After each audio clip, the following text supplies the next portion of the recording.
Super excited to have Nigel join us today on a Good Friday. Thanks everyone who joined on a holiday.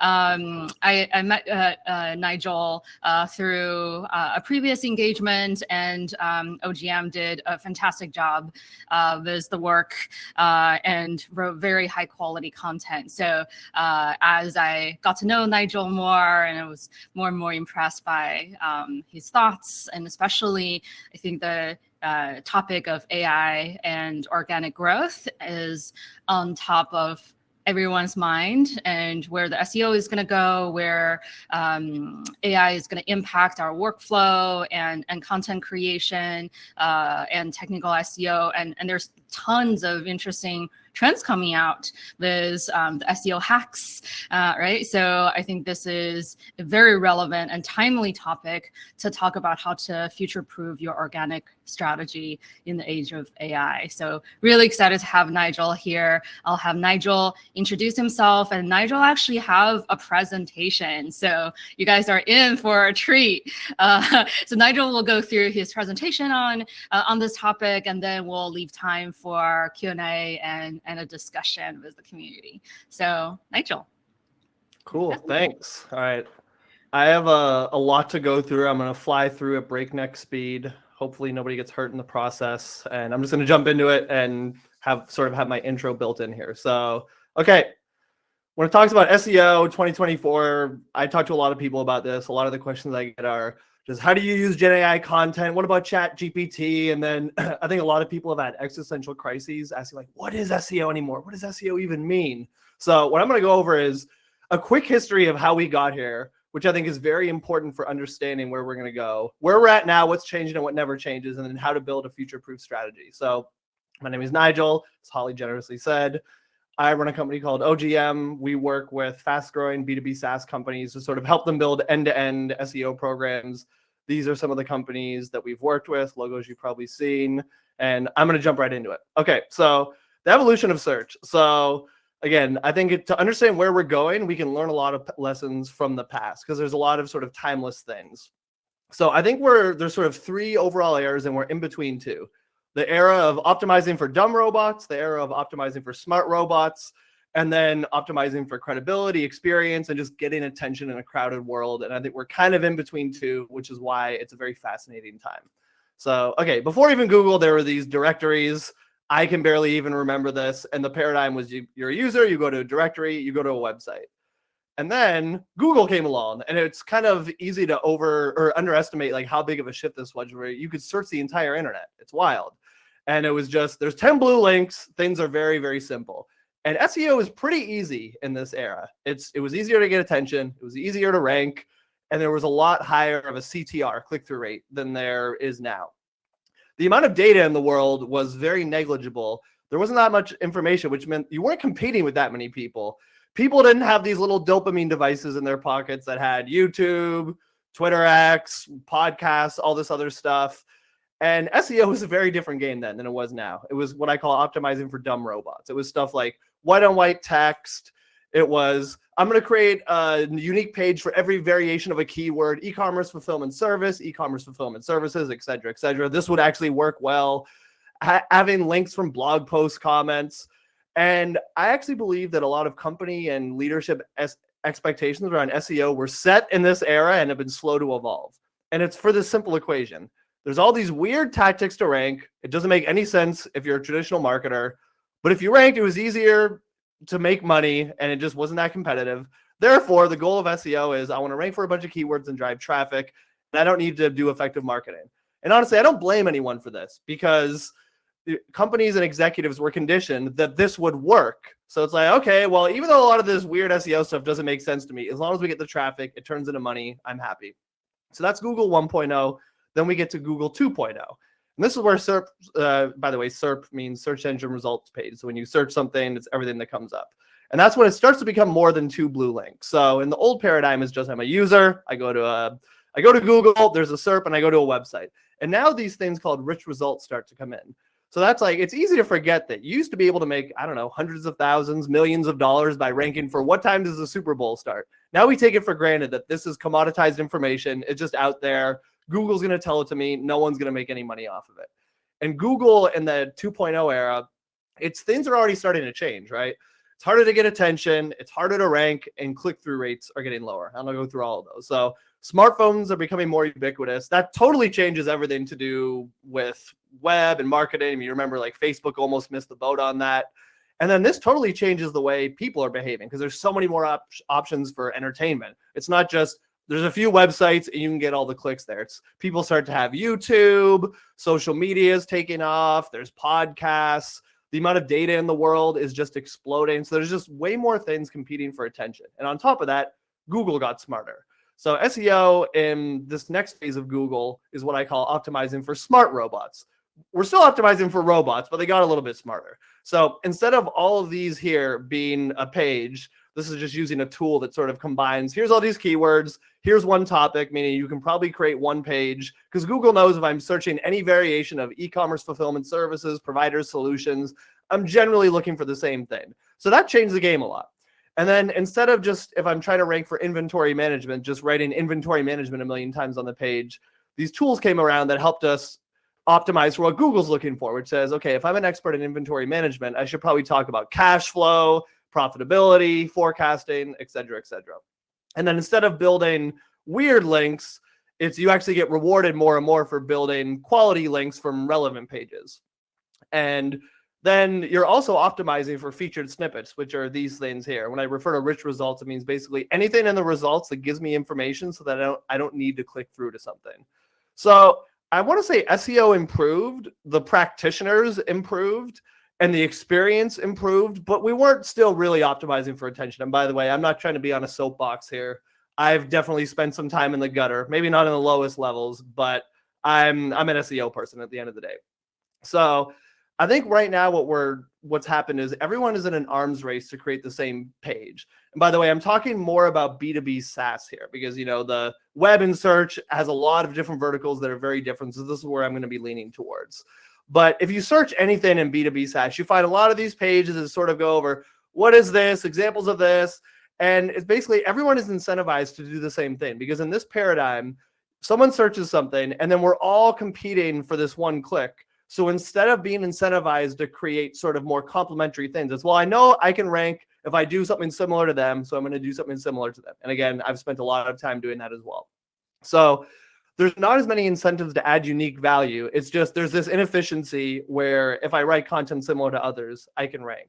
So how I think company expectations evolved was honestly not that much, but somewhat. So now it's to rank, you create long text-based copycat content. A lot of people are like, I don't know if I would want to read this. I don't know if this makes sense.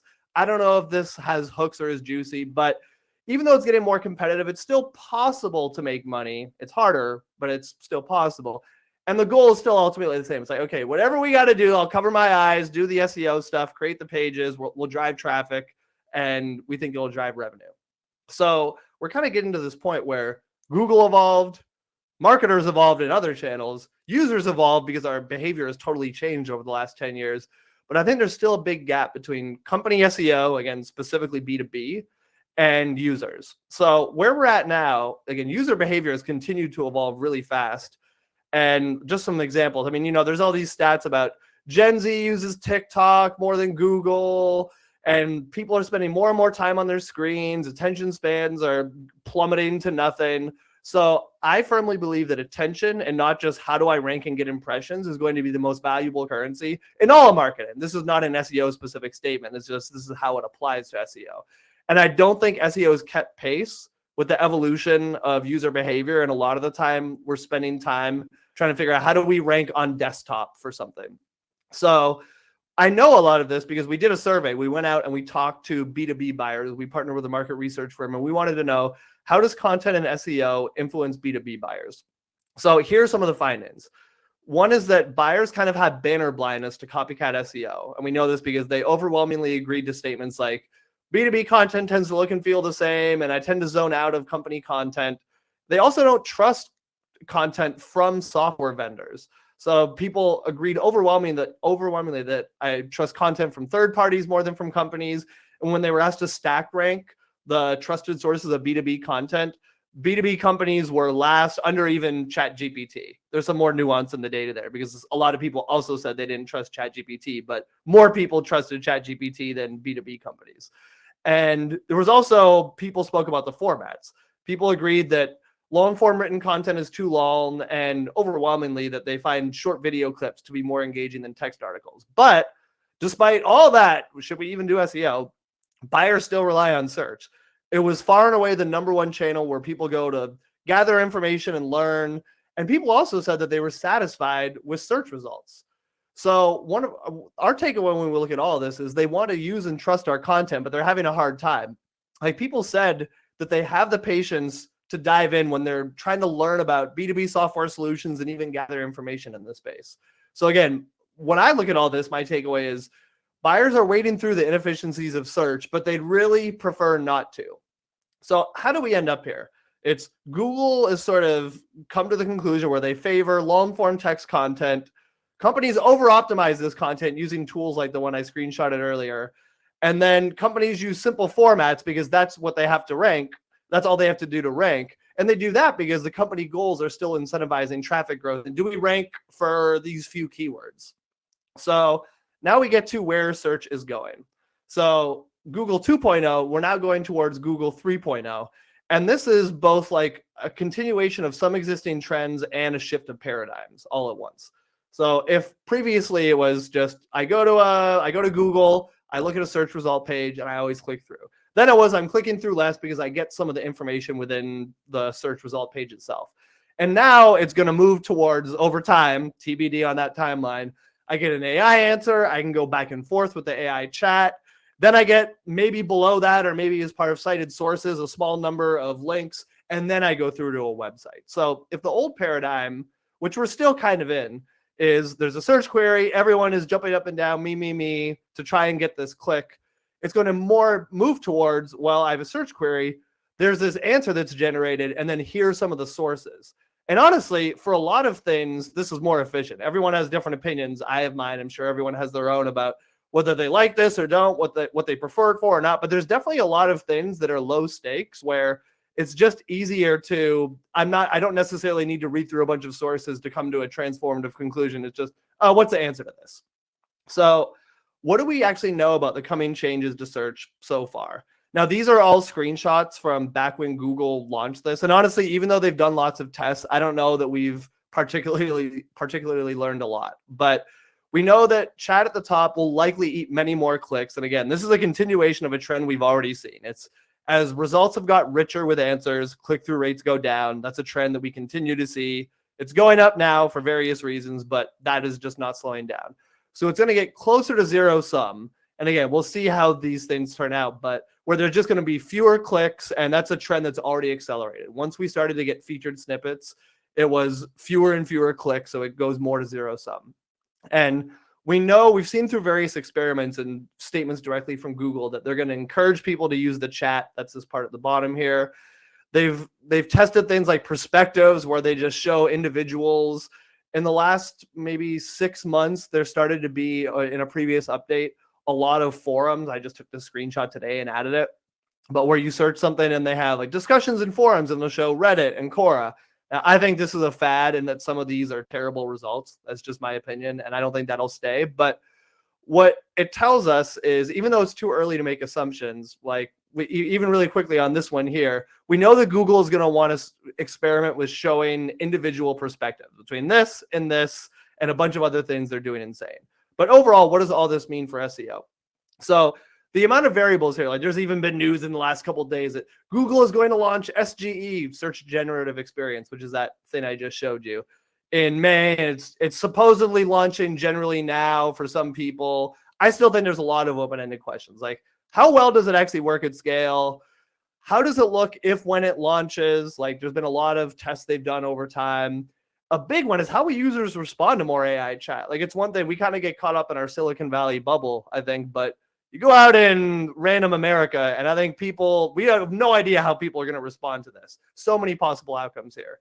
And then legally, there's more questions. There's this New York Times versus an OpenAI precedent, which I think is going to sort of set the tone for how can LLMs sort of give you information based on training data that they didn't pay for.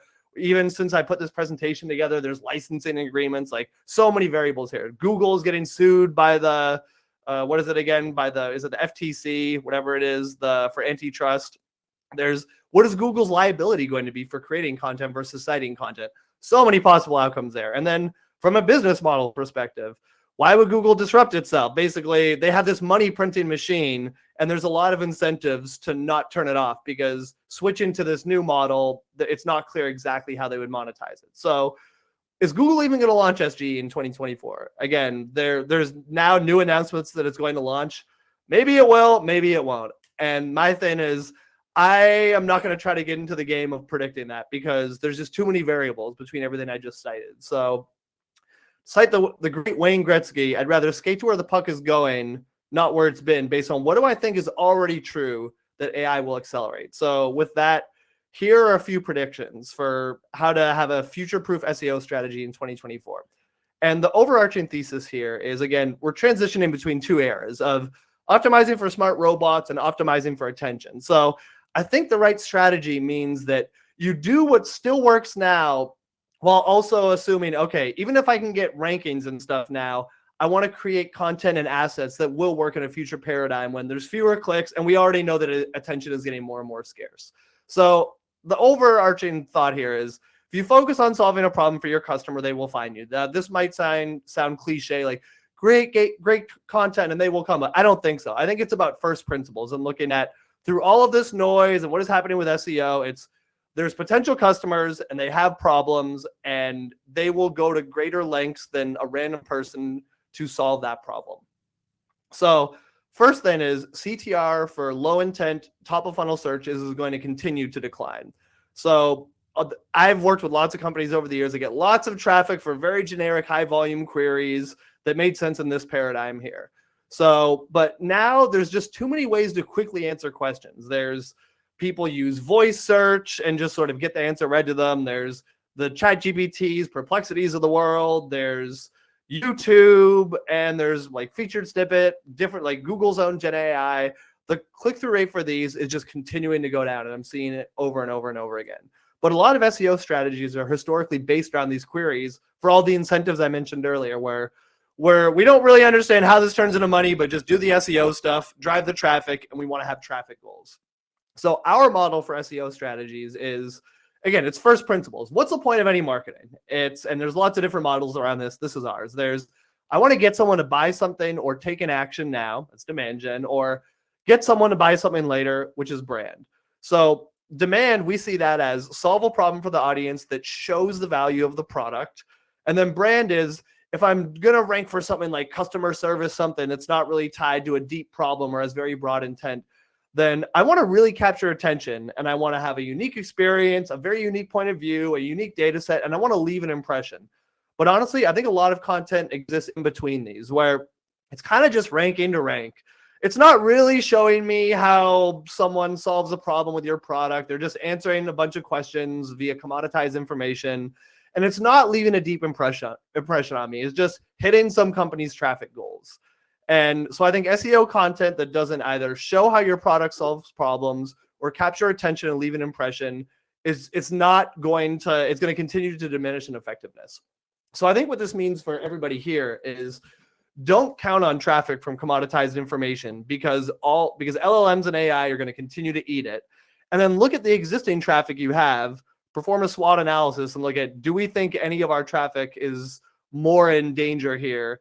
And most importantly, I think you have to unlearn the traffic expectations from the old inefficient era of search, because when there's a click going to everything and people are bouncing around SERPs, it's kind of an inefficient experience for everyone, and it conditioned people that we should be getting this much traffic. I think we have to leave that in the past.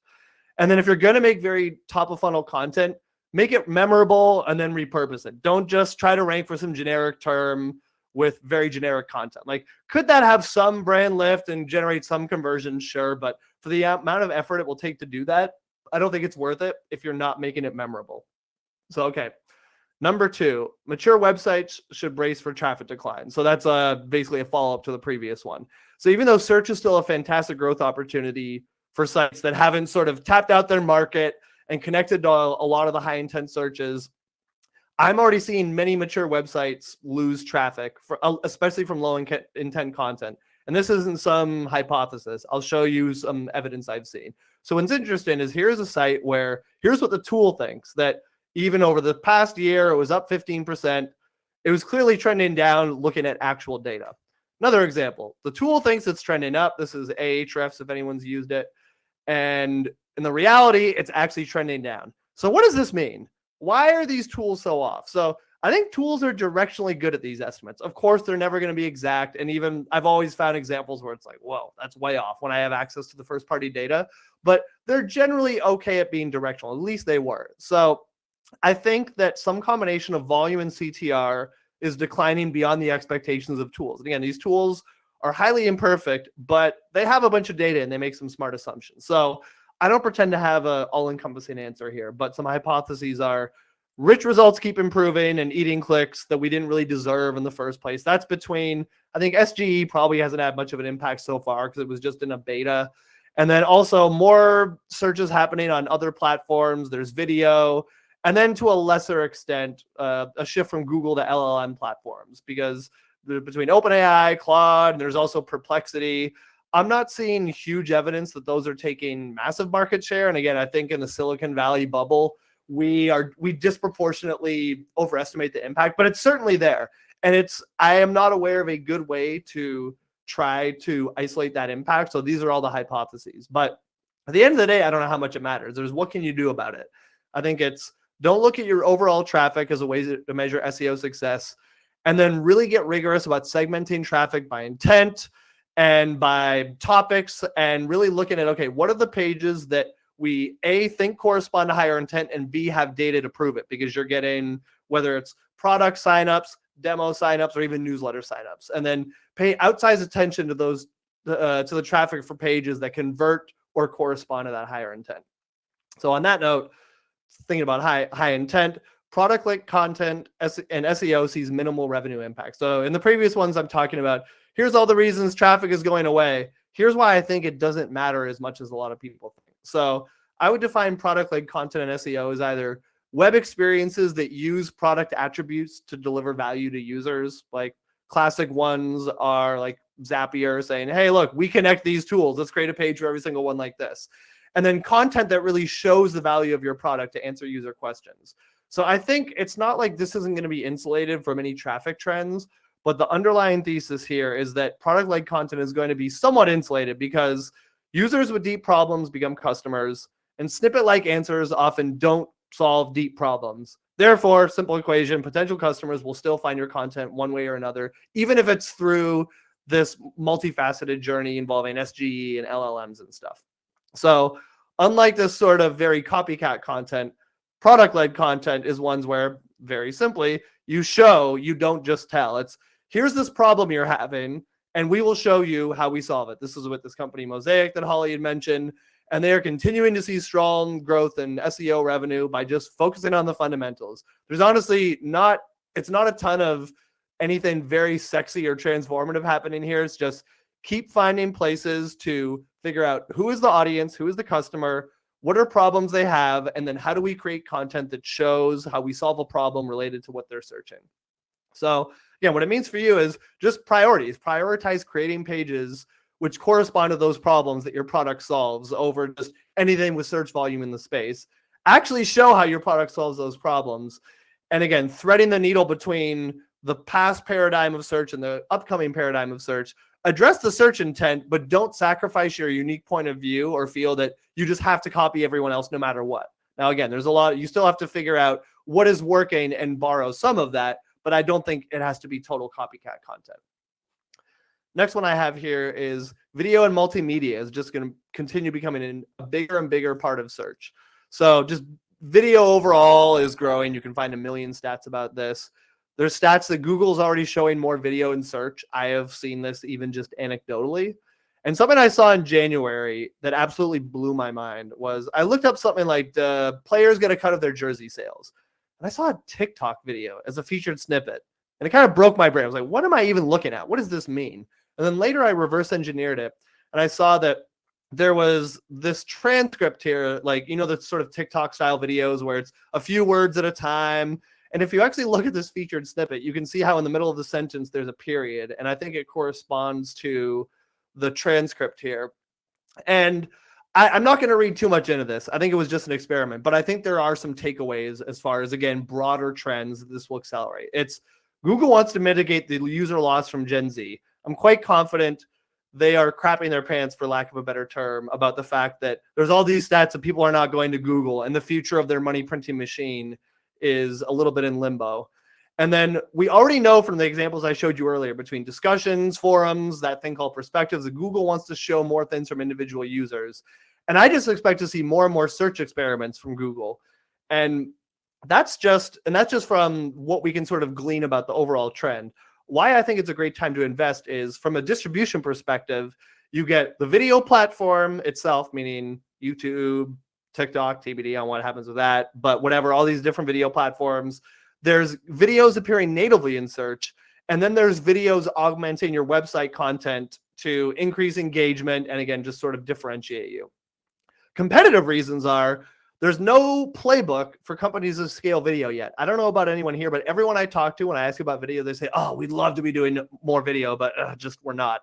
That to me is an opportunity where the barrier to entry means that, unlike with tech content where pre-AI, everyone knew the playbook. It's do some keyword research, go hire some cheap writers, spin up a bunch of content. I mean, you obviously don't have to do it that way, but there was a defined playbook. And with video, that doesn't really exist yet, which means there's an opportunity. It hasn't been saturated yet. Of course, it will be. And then I've seen plenty of data to convince me that video on existing assets increases conversion. So again, just some easy places to start is creating complementary videos for your top content. We've been working with a client of ours to take existing older videos they had and chop it up and experiment with distributing it on YouTube and TikTok, and then also just adding it to their existing web content. So, okay, number 5, brand building will be the most important SEO strategy. So there's 2 parts to this, and I'll get to the second one in a minute. But when anyone can create text content at scale, 2 things will differentiate. The brand, basically, can I trust this entity or person or company or whatever that's sharing this information? And are other people actually engaging with it? So on the brand front, why I think brand will win, sort of, this has nothing to do with SEO or search or anything. Just we know that familiarity equals liking, and just being familiar means someone is more likely to gravitate towards you. And just building credibility. So if you have a strong brand, you have strong credibility, it makes everything else easier.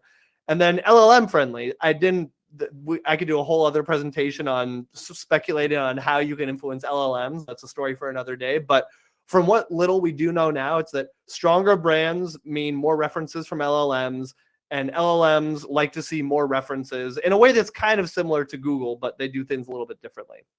So brand signals that matter, there's a bunch, but brand search volume, because it's harder to fake than links. Brand signals and mentions across the web, which of course means links, but just are you even getting mentioned? I agree with the hypothesis that as we move towards the LLM era, mentions are going to get more and more important, because LLMs will want to see, are we getting mentioned? If something is getting mentioned in more and more places, and those places have weight, therefore we believe that entity has more credibility.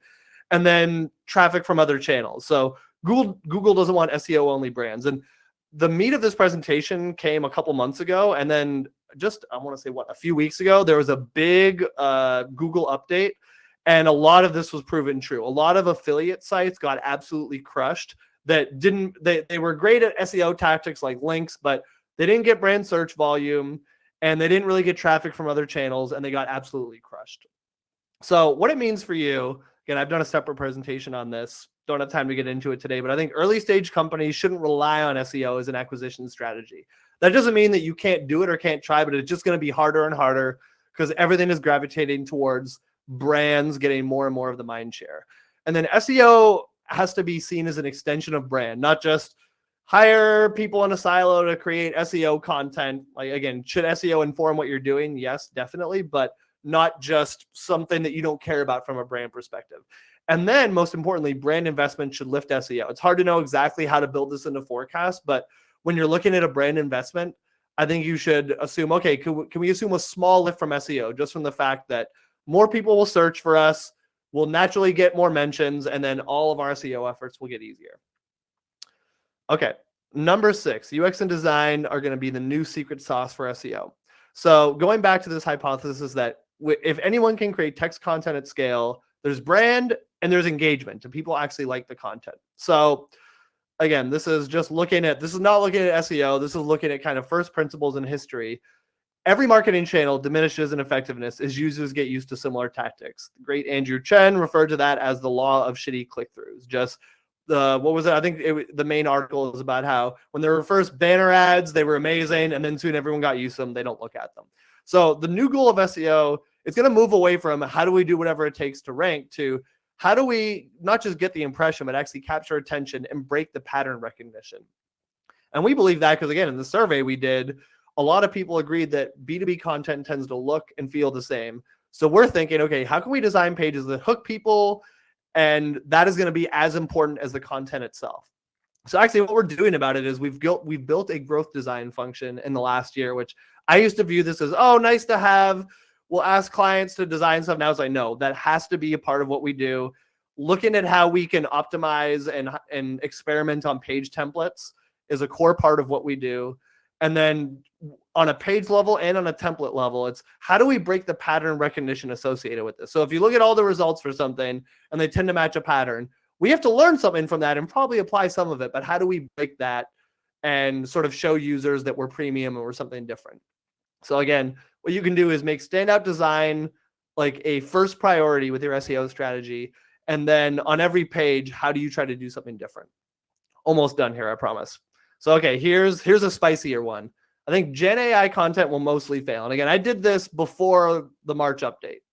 So 2 considerations here. From a Google perspective, I think they have to see AI content as an existential threat because, yes, there's ways to do it well, but if anyone can recreate anybody else's content, and LLMs, if you're just putting out pure Gen AI content, what you're doing is rewriting existing stuff, and Google ranks a bunch of that, then that kind of puts their business model in jeopardy because people are saying, okay, like, did this just come from something else? And then from a user perspective, how effective is Gen AI content when it becomes ubiquitous? So again, I took this screenshot in January. This trend has massively accelerated. In March, there was a lot of people who were posting about how they were getting all this traffic from Gen AI content. I think Google singled them out to try to send a message. Google still is not perfect at detecting Gen AI content, and it's not like they penalize it no matter what. As I'll get to, I think there's some valid use cases, but this trend is massively accelerated, which I think kind of validates the first principles thinking here because I put this together before this March update. And there were some people saying, we haven't seen anything yet, so it's all fine. And I thought, again, just look at this. Like, where do you see this is going? So again, like how will user trends accelerate when they're inundated with AI content? And that's if people think things look and feel the same, and they're zoning out of content, how is this going to accelerate? So I think Gen AI content is most risky and less likely to be impactful for long-form content where you're educating people and you're publishing a ton. And risky means both from a Google perspective and from even if you don't get penalized for it, is it not likely to be very impactful to your bottom line? So I think Gen AI content has some very valid use cases, especially when I'll start with the second one here, like sort of doing structured content like programmatic pages. So it used to be you could create programmatic pages if you're like a Zapier, but then you kind of have people go in and write content that even if it's not super valuable, it's just sort of connective. It's saying you can connect with this. It's very formulaic. And I don't think there's a problem with using Gen AI for that because like as long as you can QA it and make sure it's not wrong, like humans aren't really adding much value there. And the other one is where you're querying proprietary data. Like an example is product or category descriptions. We're working with a B2B SaaS company. I can't talk about it yet. At some point I'd like to have a case study, but where they have a bunch of proprietary data and we're querying that with Gen AI to create content that basically puts it in written form. So I think when you're thinking about Gen AI content, here are the considerations I would take. From a brand standpoint, what tolerance do you have for mistakes? The kind of ironic thing to me about Gen AI content is it's not a new concept. People would hire overseas, very cheap writers and not edited content and upload it before. And if you asked someone if they wanted to do that in 2023, they might say, no, we wouldn't do that. But if you produce functionally a very similar thing with Gen AI and they say, yes, now we're smart and innovative, then it's like, I don't know, sounds like a similar thing to me. So from a downside perspective, how much can you risk a penalty? If you're just playing around with a website, like you don't have very much risk. But if you're a real brand, I think there's actually risk here. And if SEO is a reflection of your brand and a long-term investment, do you want to risk some sort of algorithmic or manual penalty? And then finally, from the value of content, does the content you're creating, does it even justify existing? Like, are you doing this just to use Gen AI, or does this actually create value, like in the examples I shared previously? Okay, I think another big thing is measurement. So right now, a lot of ways SEO is measured is traffic and conversions. The problem is a lot of companies are bad at measuring conversions and attribution. Again, don't have time today to get into that one. And just total traffic. So I think how you should be measuring SEO is, are we getting the traffic? And I didn't have it here, but like what is the type of traffic? Segmenting ruthlessly by intent, page type, project, whatever. And then is it engaging? Is it showing intent? Micro conversions, macro conversions. An example of how we've done this is, and we have other ones, I just wanted to share one where we have a dashboard where we look at, if we exclude brand, meaning all the pages that just drive brand search, how do we look at traffic, and then what percent of that was engaged, and then what drove conversions? This here is all coming from GA4. And then we have another layer to this where we import HubSpot or Salesforce data. We can join that and then say, okay, and then of all those, are we actually getting opportunities, SQLs, whatever? So the good thing about this is you remove brand, which is very noisy. And then if you can drill down to a project and topic level, you can really see not just these blended numbers, but like, again, how do you isolate the pages that you think matter and then view it all the way through the funnel? So just an easy place to start is measure engaged sessions. I like First Touch for search because, again, like attribution is a whole can of worms. I don't pretend to be an expert on it, but at least with First Touch, you know, if you're trying to bring people in via non-brand, then was that the first touch somebody had? And that's at least one level of influence. And then something a lot of people are talking about is marketing mix modeling, to where can you estimate the indirect impact of search on your strategy? So in conclusion, I think search is a high ROI channel. Buyers are relying on it. They actually want to engage with web content that helps them, as they've said, and give them what they want, and don't get too caught up in individual tactics. And with that, mercifully, all these slides are done.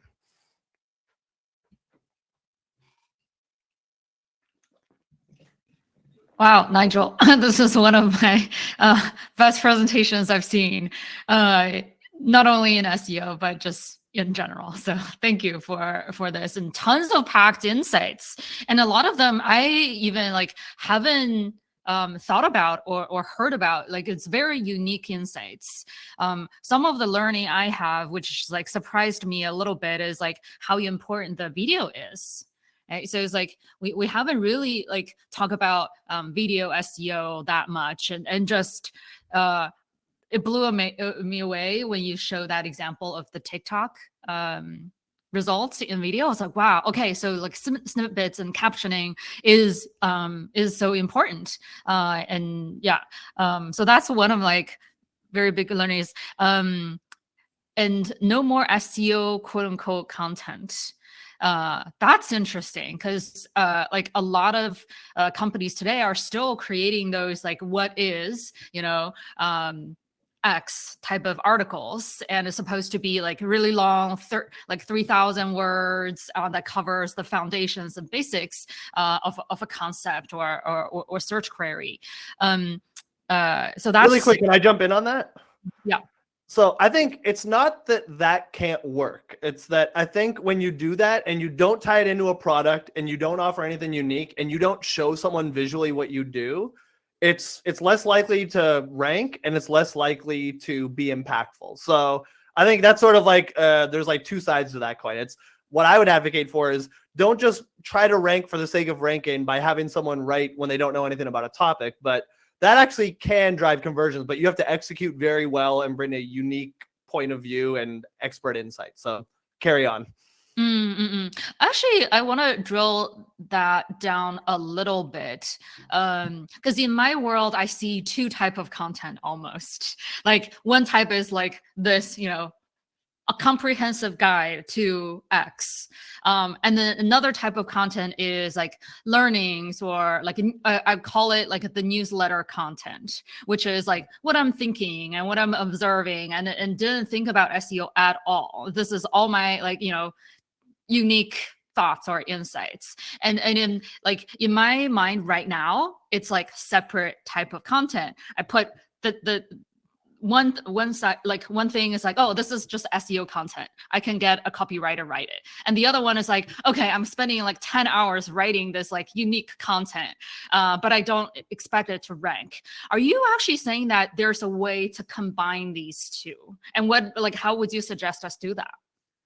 Yeah, definitely. So I don't want to get too idealistic and say, yeah, if you just write this amazing, insightful piece of content, Google will just recognize it and show it. Because if they did that, SEO would look very different. But what I think you can do is sort of, number one, just execute on the fundamentals well. So, and I would say, the questions everyone is answering on other pages, you might want to consider answering those, but just how can you do it differently and then bring that unique insight? And what I think a lot of good B2B content does is it does a pivot. It says, okay, you were looking up how does this thing work? I'll quickly tell you, but then I'll tell you our view of the world and how we think you should actually be thinking about this. And it's totally different than everyone else. So I think maybe a way to think about it is with that, the newsletter content you described, I don't think that fits one-to-one with doing well in search, but I think that can be a good feeder for it, where if you have that sort of more deep, unique thought leadership, how do you take that angle and then address some aspects of search intent,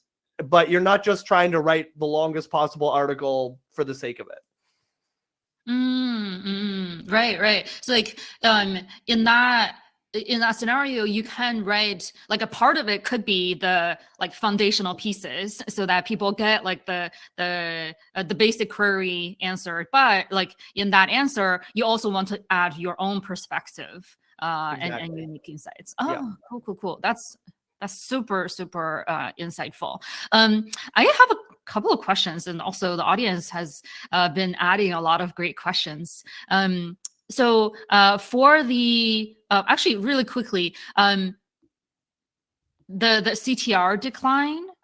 What I've seen is my clients are typically what I see like 10 to 20%, like the B2B clients in terms of click-through rate. And then some of them also like a traffic. Is that what you're observing from like a scale perspective? Yeah, I mean, I'd say it's all over the place. Like there's some things where we've seen certain page types or query types where they're still like the company is still ranking number one and the traffic is down 40%. And then there's other ones where it's down like 10, 20%. And the thing is, I think we like to think the data is this reliable thing that we can cite and it's the truth. But the data here isn't very good because the data for search is Search Console. It comes from Google. Google lies about things. Search Console has very incomplete data. Nothing adds up. And I don't personally believe, like, I use it as a directional tool, but sometimes I see things that make me think, why are we even looking at this? Like, this is not reliable. So all I can say is here's the traffic declines we're seeing. And you can make estimates about the CTR, but I don't really trust their impression data and I don't really trust their click data. So all we can do is make estimates. But I think the ballpark you have there is right. Another thing is you mentioned that SGE and like, you know, how to optimize for SGE is a whole other topic. Like while we have you, what are some of the quick tips if there are quick tips about like optimizing for SGE? Yeah, one thing is around just the brand thing. So one tactic with SEO was get mentioned in all these listicles. So if you look about it like best video conferencing software, you'd want to get listed there, both like to get a link and to show up there. But now I think those are going to become more and more prevalent for even just showing up in the SGE answers. That's like the big one. And then a lot of it is just that brand stuff of just showing up and being seen in places and like those citations adding up. But honestly, I don't think SGE hasn't even launched. So a lot of people have theories and stuff. I'm not going to be overconfident and say that I figured it out because the thing hasn't even launched. So the number one thing I've seen, and there was a study around it, was are you citing sources externally to be seen as authoritative? And are you showing up on a bunch of other sites and getting citations? So what that tells me is just brand and quality is sort of heuristics there. Yeah, yeah. Actually, I don't know whether it's like experimental or not. Like right now, when I search on Google, SGG is on top of my search Ah, results. And then like not only is that snip that you showed, but also like there's sources on the right. There's mhm. typically 3 articles, and I can actually do click through to those articles, which I would imagine, like those 3 articles is gonna get a lot higher click through than the other like Yeah. search And I saw a results. study actually that a lot of the time, the 3 articles that are getting cited by SGE are not the top ranking results for Google, which is a bit of a mind bender. Right. Yeah. So I think that would be really interesting to see, like, or like have some sort of study to see, oh, what's the trick here? Yeah. So Maybe. before we have any hard data, I would just again go back to the fundamentals. I'm a broken record, but there's the brand part and then the engagement part. I would suspect that part of the reason the natural listings aren't being cited is because they get lower engagement data. So even though they satisfy some of the old algorithmic checkboxes, they're not getting as much engagement, and Google doesn't want to cite them there because they don't think it'll perform well there. Yeah. Another thing you mentioned is like early stage startups shouldn't rely on SEO. So, that's also one of the questions from the audience is like, how should startup founders, especially early stage founders, try to learn SEO, or should they just go straight forward to a like SEO expert in early days? Yeah, I mean, it depends what you define as early. I think when you're before your product market fit, I don't think SEO is a very good channel. Now, you can always find exceptions to everything. And there's also the exception of if you're going to go very hard on being a publisher, like I think was it HubSpot that famously like they publish content on a bunch of stuff before they launch their product. If you're going to do that, then that's almost kind of brand. But the reason I wouldn't rely on SEO is it's just getting harder and harder to get from 0 to 1. And what I usually recommend is create, because SEO relies on creating web pages and having content, is start with the content that you need anyway. What it means, like if someone comes to your site from any source, what is the questions you want to answer? What is that way that you want to educate your audience? And then if you can get SEO as a nice byproduct there, then cool. But when you're an early stage company, you have limited time, you have limited money, you have limited existence. And search is just too like precarious and uncertain and hard for early stage companies that I would view it as if we do other things that benefit in search, cool, but I can only make so many bets. And with my VC money on the line, I would not want to make an SEO bet unless I had a very particular conviction around the opportunity.